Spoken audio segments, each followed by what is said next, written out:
કે આ શબ્દ બધો જીવનમાંથી આ મુખમાંથી આવે છે. સુંદર હમણાં વાણીની અંદર રજૂઆત કરી છે કે જણાને ઝાલરી વાગે છે, બે તારો એક વાગવામાં, પણ વાજીને એક તારમાં આવે છે. એ બે તારામાં રહેતો નથી. એટલે સંતોએ કીધું કે એક તારો. પણ શબ્દ મુખમાંથી જ્યારે ઓયથી આવે છે બધાના કાને સંભળાય છે ખરો. કોઈ નાનું હોય તેને નાના કાન હોય, મોટું હોય મોટા કાન હોય, શબ્દ બધાને સરખો સંભળાય. પણ એ શબ્દ સમજવામાં બહુ તકલીફ છે, સમજાય નહીં. સમજવા માટે ગુરુ મહારાજનો કોઈ કદાચ મન વચન ને કર્મથી જેનું લક્ષાર્થ હોય અને વાત એક લક્ષ્મની અંદર લાવવા માટે જો કદાચ જેની સુરતા ચડેલી હોય ને તો આ વાત સમજાય ને કે સંભળાય ખરો પણ સમજાય નહીં. અને સમજવા માટે જો મહાપુરુષે આપણને એક માતા પિતાના કર્મથી આ મનુષ્યનો દેહ મળ્યો છે. આ મનુષ્ય દેહની અંદર વાત જમશે એમ સમજાય એવી છે, પણ જો ન સમજા તો મહાપુરુષો કે પ્રાણીમાં મનુષ્યમાં કોઈ ફેર નથી હોતો. અને વાત અનાદિની મહાપુરુષો પાસેથી કરોડો વર્ષ પહેલા સંતો મહાપુરુષો પાસે હતી. ભગવાન શિવના શક્તિ પાસે હતી. એની પાસેથી માર્કંડ ઋષિ પાસે આવી. એની પાસેથી પહેલા યુગમાં પહેલા જ રાજા પાસે આવી. હરિચંદ્ર ને તારામતી પાસે આવી. ત્રીજા યુગની અંદર ધર્મરાજા પાંડવ પાસે આવી. માં કુંતાએ વાતો જાણી. બલિરાજાએ ચોથા યુગમાં જાણી. નરસિંહ મહેતાએ જાણી. અરે ધીરે ધીરે વાતનો એક્ઝામ છે એમની એમ વાત ટોટાણામાં સદારામ બાપા પાસે આવી. નિરાત મહારાજ પાસે આવી. અને એની એ જ વાત આજે સ્ટેજ ઉપર આ સંતો પાસે આવી છે. પણ જો આ વાત જો જરા કે ઘડીવાર મન સ્થિર રાખો અને આ વાત સમજાઈ જાય તો જીવનની આ ચાર યુગોથી જે બધી ગૂંચવણ પડી છે, કોઈ પતંગ ચકાવે ને એટલે દોરો છોડી મેલે પણ વાળવાના ટાઈમે પર ગૂંચવણ પડી જાય. એ ગૂંચવણ પડી છે ને ગૂંચવણ ચાર યુગોથી પડી છે. આખો કે ડખો થઈ ગયો છે, ડખાનો થઈ ગયો છે. આ ડુઓ ચાર યુગોથી આ વાતનો પડ્યો છે કજિયો. એ તો કોક ગુરુચરણે પાર પાડીને મૂવો. અને એમાં તો ઘણી બધી ઠપકા પણ આલ્યા છે. ખૂબ સુંદર વાત કરી છે આખા સાહેબ ભજનની અંદર વાત કરી છે કે ઘણું સમજાવું પણ સમજી નહીં જનાવર નહીં જાત. આખો કે પાછા વળી દો નહીં આપણી નાચ. આ વાત સમજવા માટે આપણા ભારતના સંતો મહાપુરુષો જેનો સમસ્ત સમય મેળવી સાહેબ રાત દિવસ જેને જાગરણમાં પરિવર્તન લાવવા માટે તમારી સમક્ષ વાત હૃદયના ભાવથી મૂકે છે. પણ વાત સમજવામાં કાચા સરાઈ જાય છે. એટલે ધર્મ હતવાતો નથી. ધર્મ શું છે? ધર્મ કોઈ એવી વસ્તુ નથી કે તમે એને સમજી લો તરત આવી જાય. ધર્મના માટે તો જ્યારે ભારત ભૂમિના આ ભૂમિ માથે જ્યારે ભીડ પડી ને આ ભજન હાલ થાય છે ને એનો પ્રતાપ છે ને એ તો કોઈ શુરવીર ને કોઈ દાતાઓનો પ્રતાપ છે, કોઈ સંતોનો પ્રતાપ છે. નહીતર જાહેર સ્ટેજમાં આપણે બોલવાની પણ મનાઈઓ હતી. કેમ કે પહેલા યુગમાં જ્યારે આ બોલવાનું હરણ્યાકંશનું શાસન હતું ને ત્યારે હરણ્યાકંશ એમ કહેતો કે આ મારા સિવાય આવું ન કરાય, પરમાત્માનું નામ ન લેવાય. એ વખતે ભોયરામાં ભક્તિઓ થતી. પણ આજ સંતોની કંઈક કૃપા થઈ છે સાહેબ કે આવો સિસ્ટમ આવીને એના દ્વારા અવાજને મોટો કરીને લાવી અને સમસ્ત પરિવારને આપણે કહી શકીએ છે કે ધર્મ આવી રીતનો છે.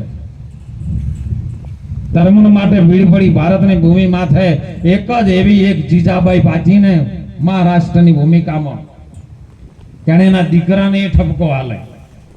અત્યારના દીકરાને તો દારૂની ઠેલી હોય હગી માં ઠપકો ન હાલી. એનો બાપ જો કઈ કહેવા જાય તો માં ઉભી થાય, મારા છોકરાને ન મારશો નહીં. આ એને આજ મારવા દો ને કે કાલે આખી ભેટિંગ મારી નાખશે. અને એ દિવસે ભારતની ભૂમિમાં એ ભારતની સંત માતા સાહેબ જીજાબાઈ બોલી શિવાજીને કહેતે હો કે ધનકુખ જીજાબાઈ ની તેદી શિવાજી જન્મ્યો હતો. એ ધનકુખ જીજાબાઈની તેથી શિવાજી જન્મ્યો હતો. એ તલવાર કેરી ધાર પર જેને હિન્દુ ધર્મ રાખ્યો હતો. પણ મરજે શિવા રણ મેદાનમાં. જો માં જનેતા શું કહે છે એને? એ પોકાર કરતી પુત્રને શિવા મરજે રણ મેદાનમાં. એ એમ દેશની એ આર્ય રમણી આવી અમરશે ઇતિહાસમાં. એક જીજાબાઈ શિવાજીને એમ કે શિવાજી તું નાનો છે પણ તને એક વાત કહું, ઘૂઘરા ધાવન પોપટ લાકડી શિવા ફેરવી લેજે તું આજ, નહીતર કાલે તારે હાથ રહેશે માં રાતી બંબોળ ભવાની. આજ તો હું તારી પથારી કરું છું પણ કાલે લાશો ઉપર તારી પથારી થશે. કેમ કે ભારતની ભૂમિને તારા જેવા શુરવીર દીકરાઓની જરૂર છે, માય કાંગલાની જરૂર નથી. એક જનેતા ગોપીચંદની મેનાવતી બોલે, ગોપીચંદ આવી તો કાયા તારા બાપની હતી, એ રાખ ભેગી રાખ થઈ ગઈ, એ કાયાના મરતુક થઈ ગયા. પણ આ કાયાને જો અમર બનાવી હોય ને તો જોગી બની જા, કોઈ સદગુરુનું શરણ સ્વીકારી લે. તો કે એવો જોગી આપણા કોઈ અંદર ભારત ભૂમિમાં ખરો કે? હા, આપણા નગરમાં જલંધર જોગી, અને એક પલમાં વાર નો કરી જાય. તાર તો ચકાશામાંથી જિંદગી જતી રહેશે. કારણ કે એક મહારાજ હતા ને, ખરા બપોરનો સમય આવી ગરમીના સમયમાં મહારાજ ત્યાં થઈને નીકળ્યા, ઠેલો લઈને ગભે અલગ જોડે ખલક ખજાનો. અને એમાં એક જણો બાપુને હોમો મળી ગયો. બાપુ સીતારામ, સીતારામ. બાપુ તમે તો જોગી માથમાં છો ને, તમે તો માથે હાથ મેલો ને અમારું કલ્યાણ થઈ જાય. તમે કંઈક આશીર્વાદ આપો, અમારો તો ધંધો થતો નહીં, કોઈક ધંધો થાય એવું કરી આલો. હવે સમજવા જેવી વાત નહીં, બાપુને ધંધો થતો હોય બાપુ ફરે ખરા, પણ છતાં મહારાજ દયાળુ હતા. કે બેટા એક વસ્તુ મારા ગુરુ મહારાજે મને આપી છે, જો કદાચ એ વસ્તુનો તો 3 દિવસમાં ઉપયોગ કરી લે તો હું 3 દિવસ જાત્રાઈ દઉં છું, જઈને પાછો આવીશ, પણ 3મા દિવસે બપોર 12 વાગે આ વસ્તુ તારી પાસે પાછી લઈ ગઈ. કે એવું શું છે? એની અલગ જોડી હતી ને, એની અંદરથી એક મોટો પથ્થર જેવો કાઢ્યો, ચમકતો હોય હીરા જેવો. એટલે અમારા ગુરુ મહારાજે પારસમણી આલી. લોખંડને અગાડે તો લોખંડ સોનું બની જાય, કંચન બની જાય. જેટલું અડાડું એટલું 3 દાડા મટી જાય, તારી ભેટીઓ ન નેઠ એટલું ધન આવશે. પેલા બીજા દિવસે આ ધનનો ઉપયોગ કરવાનું ચાલુ કર્યું પારસમણીનો, અને ફોન કર્યો મહેસાણા જેવી સિટીમાં મહારાજ કે લોખંડ શું કે 50 રૂપિયા થાય એટલે એવું છે, એક દાડો વાટ જોવાય ને. આખો દિવસ જતો રહ્યો.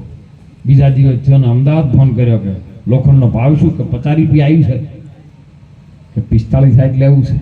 બીજો દિવસ જતો રહ્યો. ત્રીજા દિવસનો 12 વાગ્યાનો સમય જીતુભાઈ મહારાજને બરાબર આવવાનો ટાઈમ થયો, અને ફોન કર્યો હો પાટણ જેવામાં કે બાપુ આ તો પાટણમાં જે ભાવ હોય લાવી દેવું છે, પણ લાવવું ને લાવવું. એટલે ટ્રેક્ટર વાળા ગામના સરપંચ સાહેબને ફોન કર્યો કે તમારું ટ્રેક્ટર લઈને ફટાફટ આવો, આપણે પાટણથી લોખંડ ભરીને આપવું છે, અને બધું લોખંડ આજ હોનું બનાવી દેવું છે.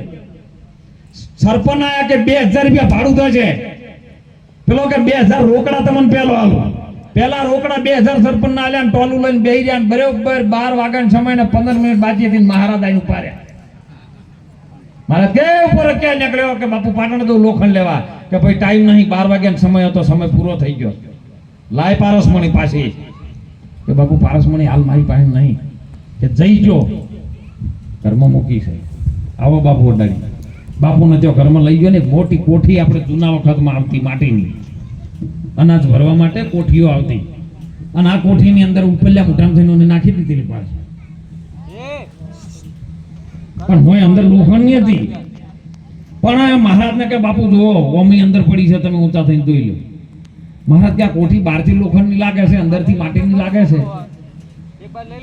તો આ કોઠી તો હોનાની આવી જોવા કે નહીં. પણ અંદર જોયું ને તો અંદર કોઠીની અંદર જાળા જોમી ગયેલો, અને જાળા વચ્ચે પારસમણી ફસાઈ ગઈ. કોઠીને ટચ થઈ એટલે મહારાજ કે મૂર્ખા આ જાળા તો માંથી કાઢવા હતા. એમ આપણે ભજનમાં મહારાજ બધા આવીને બેહા છે ખરા, પણ જાળામાં કાઢતા નથી. તો મહારાજ બીજી ફોન કરી કે મૂર્ખા ઓમાંથી કદાચ જાળો ના કાઢ્યા હોત પણ આ સરપંચ ટ્રેક્ટર લઈને આયા ટ્રેક્ટર એ ડાડી હોત તો એટલું તો હોનું થોત. એટલે સંતોને વિનંતી કરું છું, આ મહાપુરુષો તો પારસમણી જ આપે છે સાહેબ. ભારતના સંતો છે ને એ તમને પારસમણી આપે પણ તમે અડાડતા.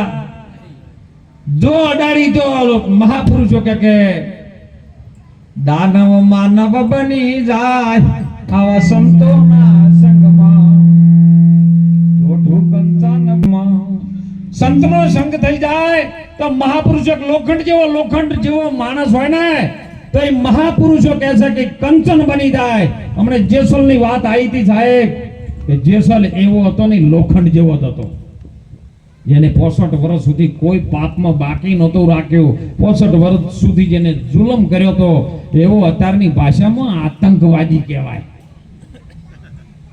પણ છતાં ભારતની સંત માતા તોરલ મળીને એ પારસમણીનો ટચ થયો અને સાહેબ આ કોઠાથી મોડીને આ કોઠે જાતે જાતે પીર થઈને પૂજાઈ ગયો. એમ મહાપુરુષો કે તમારો શબ્દ છે ને એ નાભીથી નીચે પડ્યો છે, નાભીથી નીચે શબ્દ પડ્યો છે. અને આ કોઠો હોય છે ને આ કોઠો આટલે છે, જો આ કોઠેથી આ કોઠે જાય ને તો પીર તમને થાતા વાર ન લાગે. આરી વાત મહાપુરુષોની છે. પેલા દરિયામાં ન જાતા ને કે ડૂબીને મરી જાવ હાલતું ફંચડ્યું છે. અને એ મહાપુરુષો આપણે જગાડી રહ્યા છે, તમે જાગી દો. જો જેની આજ પ્રાણ પ્રતિષ્ઠા થાય સાહેબ, એ ભારતની એક શક્તિ છે. જેને ગુરુ મહારાજને સેવાને આ જેની પ્રાણ પ્રતિષ્ઠા થાય, જેને જગતની અંદર એના નામનો ડંકો વાગે, તો તમે પૂજન કરો છો, તમે પ્રતિષ્ઠા કરો છો તો તમારું કોઈ નહીં. આ વાત કેટલે પડી છે એ તો સમજો કે જેને ગુરુ ચરણમાં રહીને ભજન કર્યું સાહેબ, જેનું 2 મુખ છે. તમે પૂજજો વાળું ચામુંડ માતા ને ભુવાજી. મારે ભુવા જોડે વિરોધ નથી પણ તમે કહેજો ચામુંડ માં જેને વાયરો આવતો કે 2 મુખ છે. સતી માતાના હાથમાં એક નાનું ચકનું બાળક છે. ઘણી વખત હું ભુવન કહું છું કે આ બાળક શાનું છે કે એ તો કોઈક છોકરાને પકડ્યું, ખબર જ નહીં હોતી. તમને ધૂણવા માટે જો માં આવતી હોય, હે આ પવનમાં હીરો વિરાટ પવન ચાલુ થતો હોય તો તમને આટલી ખબર ના હોય કે આ મારી માં છે, હું ઓળખું ન ઓળખું. હે સાહેબ 2 મુખ ચંડ ને મુંડ નામના રાક્ષસો ભારત ભૂમિની અંદર જ્યારે આયા ને ત્યારે એને 2 મુખની વાત કરી છે. હો, એક 12 મુખી વાત છે ને એક અંતર્મુખી વાત છે. જો સુધી 12 મુખની વાત હોફળશો તો સુધી મેળ પડવાનો. જેથી ગુરુ મહારાજના અંતર્મુખમાં થઈ જા હો ને એ દાડો તમારું કલ્યાણ થઈને તમારી એ પૂજા થવાનું ચાલુ થાય. આ ચામુંડાએ જ સ્વરૂપ દખલ કર્યું છે. અને સ્વરૂપ જે ગુરુના ચરણે રહીને ભગવાન ભોળિયાનાથનું ભજન કરીને જેને 2 મુખ કર્યા ને ત્યારે ચંડ મુંડને જેને સંહાર કરી નાખ્યો. અને ઈ વાત આપણા સંતો જમશે એમ સમજાવે છે પણ આપણે સમજવા માટે આ ધર્મને નહીં. મને દેવભાઈ ઘણી વખત કીધું હતું સાહેબ, એક વખત મુલાકાત થઈ પણ કીધું બાપુ અહીંયા મૂડી લેવા વાળા છે ને હે એ તો કઈડિયા છે. મારા યુવા ધનની ખાસ જરૂર છે. કારણ કે આવનાર પેઢીની અંદર જે વાત ફેલાવી છે ને, જે ધર્મનો ઉજાગર કરવા, ભારત ભૂમિનું રક્ષણ કરવા માટે હું દરેક જગ્યાએ મહારાજે સુંદર વાત કરી કે આપણો એક ભારતનો ગુજરાતનો એક ઘડવૈયો સાહેબ દિલ્હીના રાજ ઉપર રાજ કરતો હોય, હે ધર્મને સાચવતો હોય અને એ બેઠો બેઠો તમારી મદદ કરવા માટે તૈયાર થઈ જતો હોય તો તમે હોય થોડું ઘણું ન કરો. હે કેમ કે ત્યાં બેઠો બેઠો દુનિયાના છેડે ફરતો પણ એની ચિંતા હોય. અમને એક વાતનો આનંદ છે સાહેબ મોદી સાહેબ માટે. કેવો કે આજ કોઈ ગરીબની એવી પરિસ્થિતિ હોય અને કોઈ સામાન્ય એવો રોગ લાગુ પડી જાય મહારાજ, અને એને રોગના દવા કરવાના પૈસા નથી તો દિલ્હી બેઠો બેઠો ડાયરેક્ટ ઓનલાઈન તમારા ખાતામાં 10 લાખ રૂપિયા આયુષ્માન કાર્ડમાં આવે, દવાખાનામાં તો સગવડ મળી રહે, તો એને શું ચિંતા નથી? તમે એને સમજો. અને ઈ વાતમાં આપણે બધાને સાથે રહેવાનું છે. ભારતનો ધર્મ કયો હતવાય છે. જેને જેને ભારતના નાનામાં નાના વ્યક્તિમાં દયા રાખી અને એનું સરળ જીવન બનાવવા માટે પ્રયાસ કરે છે ને એની સાથે રહેજો. મારે કોઈ ભાજપ કોંગ્રેસ થી કોઈ લેવા દે નહીં. આ તો ભાજપ કોંગ્રેસ આજનું નહીં, અનાદિનું છે. પેલા દેવું નવો હતા, અત્યારે ભાજપનો કોંગ્રેસ છે, બીજું કોઈ છે નહીં, ખાલી નામ બદલાણા છે. પણ જે સંતોની વાત છે ને એ બહુ ઊંચી છે સાહેબ. ખૂબ સુંદર વાત કરી હતી કે આપણે વૈકુંઠ જવું. નરા વંશ રૂડું મારા વૈકુંઠમાં. આ મનુષ્યનો અવતાર મળ્યો છે ને વારંવાર આપણને મળવાનો નથી. મનુષ્ય અવતાર મળ્યા પછી જાણવાનું છે. ખૂબ સુંદર વાત, એક જોર મૂક્યું છે એ વાત ઉપર, શબ્દ ઉપર મહારાજે કે ક્યોથી તું આવ્યો છે ને ક્યો તું જવાનો, ઉપાય શોધી લે તું એનો. સદગુરુ તને પૂરા મળી જાય તો ઉકેલ પાડી દે, તરત મળી જવા જોઈએ સદગુરુ. હો ગોતવા જવા જ નહીં જડે પણ મળી જાય. તમે પાત્રતા નતા આવે. એ અરજી ભાટી જ્યારે સાહેબ ગાયો બકરા ચારતો તો, ઘેટા બકરા, અને ભગવાન એ રામદેવ પીર અલગ ધણી ગોતતો ગોતતો આવ્યો. એ અરજી દૂધ પીવું છે, પાવે છે કે બાપા બધી આ બકરીઓ છે તો જોનડીઓ છે, આમાં દૂધ ન આવે. કે તું દોતો ખરી, દો વચનમાં વિશ્વાસ રાખો. કેવું